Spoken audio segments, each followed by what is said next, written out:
Hαίrete friends, welcome to Classics in Color, your weekly dive into some of the ancient world's wackiest facts.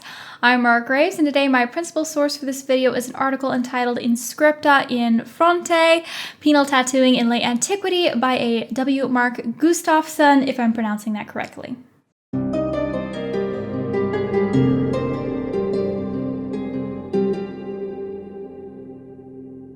If you are dumb like I am, you may have read that title and seen penal and then thought to yourself, wait, are we talking about tattoos on genitals? And you, like me, would be incorrect. This is penal as in punishment. So we're talking about using tattoos as punishment in the ancient world. But in this video, we're not only going to be talking about that, but just tattoos broadly used in the ancient world. When it comes to this topic, there's a bit of a difficulty when it comes to terminology. So Greek and Latin tend to not use specific terms for tattooing. They'll just use generic words that mean something like mark.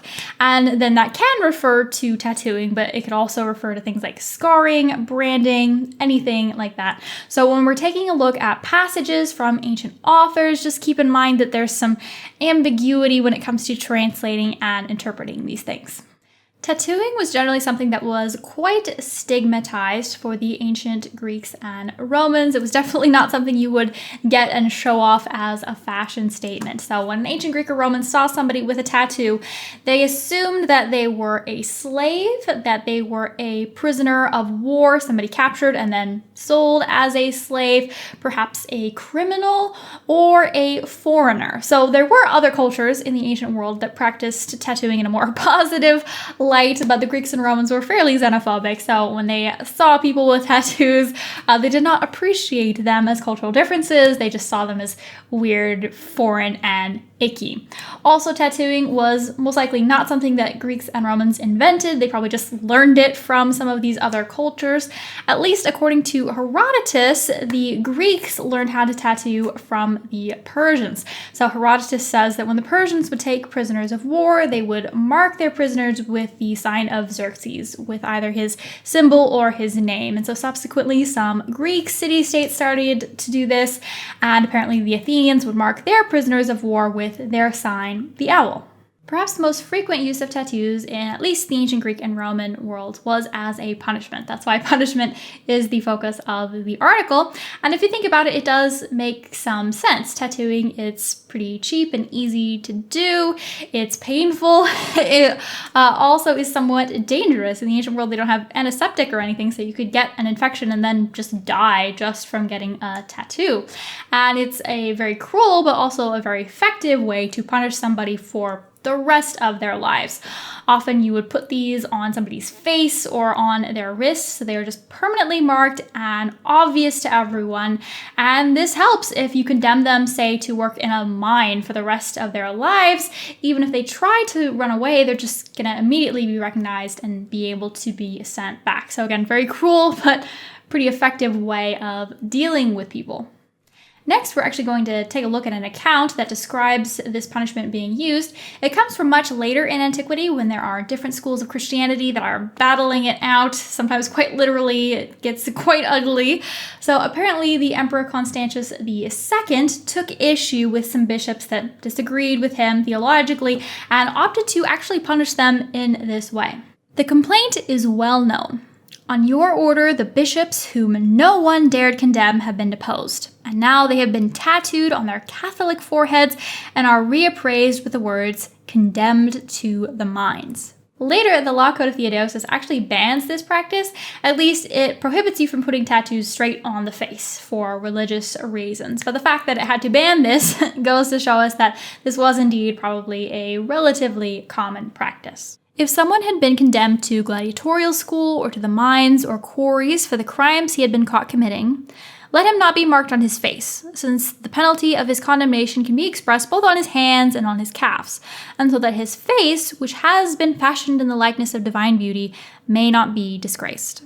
Also, later in antiquity, tattooing branches out a little bit from pretty much only being used for punishment and starts being used for a couple other things as well, specifically military and religious organizations. So we have an account that describes new recruits to the military as being inscribed with permanent dots in their flesh. So presumably this would be some sort of emblem that would show their rank and would also discourage desertion. For similar reasons that the tattoos would prevent prisoners or criminals escaping, the dots on the new recruit would also make it harder for him to hide if he ran away.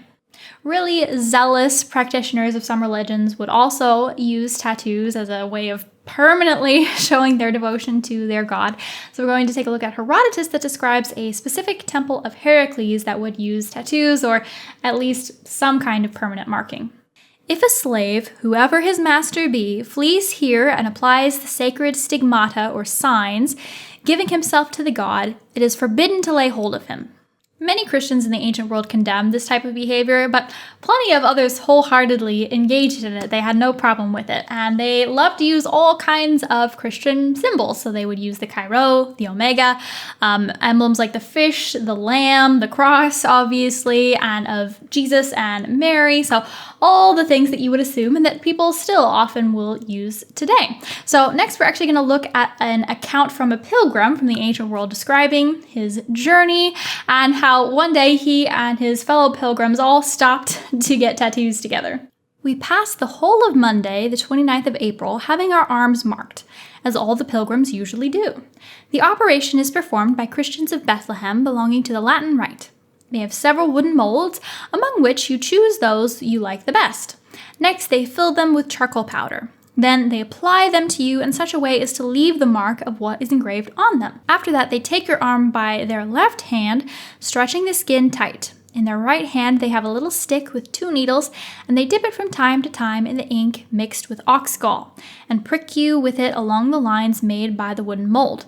That is presumably harmful, and as a rule, there ensues a slight fever which lasts for a very short time, and the arm remains swollen to 3 times its normal size for 2 or 3 days. After they have pricked along all these lines, they wash the arm and check to see if there is some fault, whereupon they begin again, and sometimes they resume as many as 3 times. When they have finished, they bandage your arm up very tight, and a scab forms which falls off 2 or 3 days later, and the marks remain in blue and never fade. So that passage is fascinating for a lot of reasons, but one of those is that it gives us an idea of the actual process of tattooing. So in this case, they're using a mold and then coming back through with the needle. We also have another passage from a doctor and medical writer, Aetius, who gives us a similar but slightly different description of the process. So he says, "They call tattoos that which is inscribed on the face or some other part of the body, for example, on the hands of soldiers. And they use the following ink," and he gives you the recipe. "Apply by pricking the places with needles, wiping away the blood, and rubbing in first juice of leek and then the preparation." Also, from the same author Aetius, we have a passage that interestingly describes a way to try to remove a tattoo. So that goes to show that maybe tattoos weren't always permanent and that maybe there were people who tried to get out of their punishments or their slavery, etc. And this recipe sounds rather unpleasant, maybe dangerous, and I'm not sure how effective it would be. So if any of you watching happen to be experts in tattoo removal, please enlighten the rest of us in the comments. In cases where we wish to remove such tattoos, we must use the following preparations.